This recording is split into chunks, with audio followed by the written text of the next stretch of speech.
Good evening दोस्तों। CD RK Saini competition classes में आप सभी का हार्दिक स्वागत है। हम अध्ययन कर रहे हैं जेंडर, विद्यालय और समाज। जो आपका पेपर है जेंडर, विद्यालय और समाज, इस पेपर के अंतर्गत आज की सायंकालीन क्लास में हम समाजीकरण के उद्देश्य एवं समाजीकरण की विशेषताओं के बारे में अध्ययन करेंगे। इससे पहले के वीडियो में हमने समाजीकरण क्या होता है, समाजीकरण की क्या क्या परिभाषाएं हैं, इनके बारे में विस्तार पूर्वक अध्ययन कर लिया है। उस वीडियो का डिस्क्रिप्शन में आपको लिंक मिल जाएगा, वहां से आप इसे देख सकते हैं। तो देखते हैं समाजीकरण के उद्देश्य और विशेषताएं। सबसे पहले हम अध्ययन करते हैं समाजीकरण के उद्देश्य कि समाजीकरण के कौन कौन से उद्देश्य होते हैं। पहला है सामाजिक भूमिकाओं को निभाने का अधिगम। देखिए, समाजीकरण का उद्देश्य होता है जो सामाजिक भूमिकाएं होती है उन सामाजिक भूमिकाओं को निभाने का अधिगम मीन्स सीखना, ज्ञान। अधिगम यानी यहाँ ज्ञान भी हो सकता है कि जो सामाजिक भूमिकाएं हैं कि सामाजिक भूमिकाएं क्या क्या समाज में हमारा रोल रहता है, उन्हें रोल को निभाने की सीख का ज्ञान हमें मिल जाता है। तो समाजीकरण का उद्देश्य है सामाजिक भूमिकाओं को निभाने का अधिगम। इसके बाद दूसरा उद्देश्य है सामाजिक आकांक्षाओं की पूर्ति। देखिए, समाज में अनेक प्रकार की आकांक्षाएं होती है, इच्छाएं होती है। उन आकांक्षाओं और इच्छाओं के आधार पर ही हम जीवन में आगे बढ़ते हैं। हम अपने समाज को आगे बढ़ाने का प्रयास करते हैं और समाज का विकास होगा, समाज आगे बढ़ेगा तो हमारे राज्य का और हमारे राष्ट्र का विकास होगा। इसके बाद थर्ड उद्देश्य है क्षमताओं का निर्माण एवं विकास। देखिए, समाज में हम अपना जीवन जीते हैं, जीविका उपार्जन करते हैं और इसी समाज में हम जन्म लेते हैं और इसी समाज में हमारी मृत्यु हो जाती है। तो इस समाज में जीविका उपार्जन करते हुए, जीवन जीते हुए जो जीवन जीने की क्षमताएं हैं, उन क्षमताओं का निर्माण करना और उनका विकास करना समाजीकरण का उद्देश्य होता है कि समाज में जो व्यक्ति रहते हैं वो इसी समाज में अपनी क्षमताओं का निर्माण करे और उन क्षमताओं के आधार पर अपने जीवन के लक्ष्य की प्राप्ति करे। अपने जो जीविका उपार्जन का जो उद्देश्य है वो समाज में ही पूरा किया जाता है। नेक्स्ट उद्देश्य है सामाजिक नियमबद्धता का विकास। देखिए, हमारे समाजों में अनेक नियम होते हैं। जो हमारा भारतीय समाज है, इस समाज में अनेक नियम है और उन नियमों का विकास करना और नियम भी किस तरह, नियमों का विकास एक तरीके से करना समाजीकरण का उद्देश्य है। इसके बाद नेक्स्ट उद्देश्य है सामाजिक सभ्यता एवं संस्कृति का संरक्षण। देखिए, हमारी जो सामाजिक सभ्यता होती है, सामाजिक संस्कृति होती है, उसका संरक्षण करना समाजीकरण का उद्देश्य होता है। क्योंकि हमारा जो प्राचीन भारतीय समाज है, हमारे भारतीय समाज में अनेक सभ्यताएं हैं, अनेक संस्कृतियां हैं और हमारी सभ्यता और संस्कृतियां प्राचीन काल से चली आ रही है और ये प्राचीन सभ्यता और संस्कृति हमारे भारतीय समाज को विश्व गुरु की उपाधि प्रदान करने में महत्वपूर्ण भूमिका का निर्वहन किया था।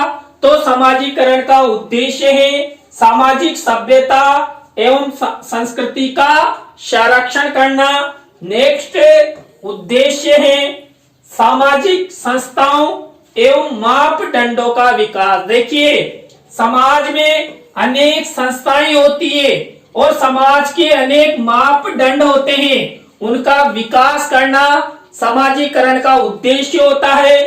देखिए, आज हमारे भारतीय समाज में अनेक शैक्षिक संस्थाएं, अनेक चिकित्सकीय संस्थाएं, हमारे आयुर्वेदिक संस्थाएं, हमारे तकनीकी संस्थाएं और हमारे जो अंतरिक्ष संस्थाएं हैं वो विद्यमान है, और उन सब संस्थाओं का विकास करना समाज का कर्तव्य है, और समाज के कर्तव्य के अंतर्गत ही हम अब उन संस्थाओं का विकास करते हैं। और समाज में अनेक मापदंड होते हैं, उन मापदंडों के आधार पर हमें चलना होता है।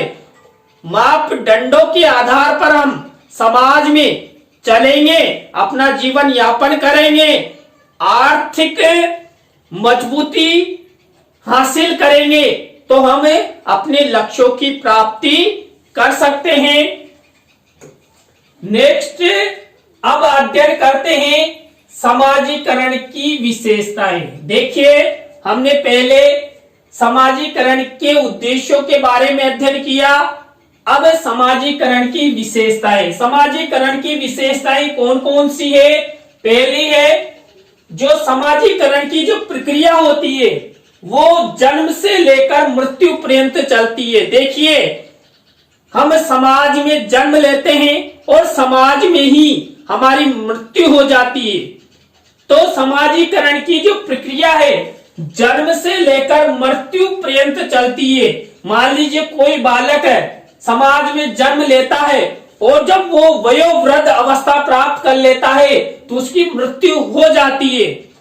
तो समाज के अंदर वो जन्म से लेकर मृत्यु तक उसने अधिगम किया, अपने लक्ष्य की प्राप्ति की, अपना जीविका उपार्जन किया, अपने परिवार का पालन पोषण किया, रिश्तेदारों सगे संबंधियों से मेल मिलाप किया। तो ये सब कार्य हम समाज में जन्म से लेकर मृत्यु पर्यंत करते हैं। दूसरी विशेषता है समाजीकरण एक अधिगम की प्रक्रिया है। देखिए, समाजीकरण के माध्यम से हम अधिगम करते हैं, सीखते हैं कि समाजीकरण के अंतर्गत, देखिए हमने समाजीकरण के उद्देश्यों के अंतर्गत पढ़ा कि समाज में अनेक नियम होते हैं, अनेक संस्थाएं होती है जिनके माध्यम से हम कुछ अधिगम करते हैं।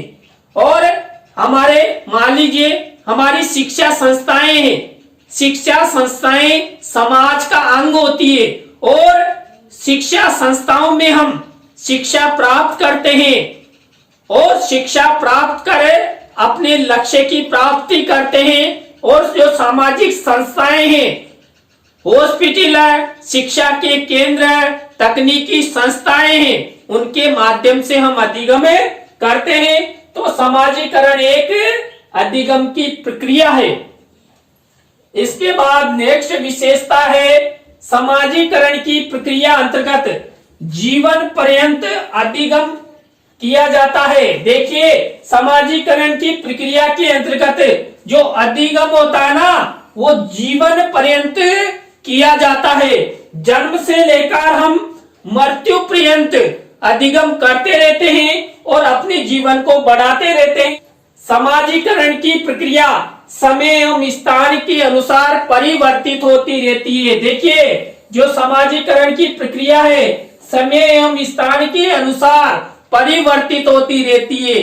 देखिए, मान लीजिए आप किसी गांव में रहते हैं तो वहां पर समाजीकरण की प्रक्रिया अलग होगी। आप शहर में रहते हैं, वहां समाजीकरण की प्रक्रिया अलग होगी। समाज के कुछ नियम अलग अलग होंगे। तो समय और स्थान के अनुसार समाजीकरण की प्रक्रिया परिवर्तित होती रहती है। इसके बाद है समाजीकरण सभ्यता एवं संस्कृति को आत्मसात करने की एक प्रक्रिया है। देखिए, हमने समाजीकरण के उद्देश्यों के अंतर्गत पढ़ा कि जो समाजीकरण का उद्देश्य है हमारी सभ्यता और संस्कृति का संरक्षण करना। तो समाजीकरण के तहत हमारी जो सभ्यताएं हैं, हमारी जो संस्कृतियां हैं, उसको हम आत्मसात करते हैं कि हमारे जो समुदाय की संस्कृति है, हमारी जो जाति की संस्कृति है, हमारे भारतीय समाज की जो संस्कृति है, उसको विश्व स्तर तक पहुंचाना, संवर्धन करना, संरक्षित करना, ये समाजीकरण की प्रक्रिया के तहत ही होता है। तो समाजीकरण की प्रक्रिया के तहत हम अपनी सभ्यता और संस्कृति को आत्मसात करते हैं। इसके बाद देखिए, समाजीकरण व्यक्ति का आत्म विकास है। यानी कि देखिए, समाज में जब बालक का जन्म होता है, वहीं से बालक की समाजीकरण की प्रक्रिया प्रारंभ हो जाती है। सबसे पहले समाज के लोगों के द्वारा उसका नामकरण किया जाता है, फिर उसको शिक्षा प्राप्ति के लिए विद्यालय में भेजा जाता है और समाज के ही अंग समाज में वो अनेक संस्थाओं में कार्य करता है और अपना जीवन यापन करता है और अपने लक्ष्य की प्राप्ति करता हुआ इस समाज से एक दिन ईश्वर को प्यारा हो जाता है। तो समाजीकरण की प्रक्रिया के तहत हम जन्म से लेकर मृत्यु पर्यंत अपना आत्म विकास करते हैं और अपनी आत्म विकास की प्रक्रिया से हम समाज को आगे बढ़ाने का प्रयास करते हैं। इसके बाद देखिए, समाजीकरण व्यक्तियों एवं समुदायों के माध्यम से श्रम की संस्कृति को एक पीढ़ी से दूसरी पीढ़ी में हस्तांतरित करने में सहयोग प्रदान करता है। देखिए, जो समाजीकरण होता है वो हमारी जो भी संस्कृति है, मान लीजिए हमारी कोई विशेष पोशाक है, हमारा कोई विशेष लोक नृत्य है, हमारा कोई विशेष खान पान है, उस संस्कृति को समाजीकरण के तहत एक पीढ़ी से दूसरी पीढ़ी में पहुंचाने का कार्य समाजीकरण की प्रक्रिया के तहत ही होता है। एक पीढ़ी से दूसरी पीढ़ी में पहुंचाना मतलब हस्तांतरित करना। आपने देखा होगा कि पिता के जो कौशल है, पिता का जो व्यापार है, एक दिन बेटा करने लग जाता है। तो ये क्या है? पिता का जो कार्य है वो बेटा कर रहा है। तो इसका मतलब है जो पिता का कौशल है वो पिता के द्वारा बालक में हस्तांतरित कर दिया गया है और बालक द्वारा अधिगम कर लिया गया है। इसके बाद समाजीकरण व्यक्तियों को सामाजिक बनाने की प्रक्रिया है। देखिए, हमने बात की जब बालक का जन्म होता है तो उसे कुछ पता ही नहीं होता है कि वो एक समाज का भी सदस्य है, लेकिन जब वो समाज में जन्म लेता है, उसका नामकरण किया जाता है, परिवार में वो खेलता है, शिक्षा प्राप्त करता है और सामाजिक संस्थाओं में वो भाग लेता है, तकनीकी संस्थाओं के माध्यम से शिक्षण करता हुआ अपने लक्ष्यों की प्राप्ति करता हुआ अपने लक्ष्य की प्राप्ति करता है, जीविका उपार्जन करता है। तो व्यक्ति स्वतः ही अपने समाज के प्रति एक सशक्त, एक मजबूत नागरिक की भूमिका वो वहन करता है। अभी देखिए, हम भारतीय समाज के नागरिक हैं। हमें कोई पूछे कि आप कहां से हो, हम भारतीय समाज के भावी नागरिक हैं और हमारे भारतीय समाज के लिए हम अपनी जान भी कुर्बान कर सकते हैं। तो एक जोश होता है समाज के प्रति। तो व्यक्ति को जो समाजीकरण है वो सामाजिक बनाने का पर बल देता है। आप सभी ने आज की क्लास में समाजीकरण के उद्देश्यों और समाजीकरण की विशेषताओं के बारे में अध्ययन किया। आपको वीडियो कैसा लगा? यदि आप मेरे चैनल पर नए हैं तो मेरे चैनल को सब्सक्राइब करें और नेक्स्ट क्लास में हम नए टॉपिक के साथ हम आपसे फिर मिलेंगे। धन्यवाद।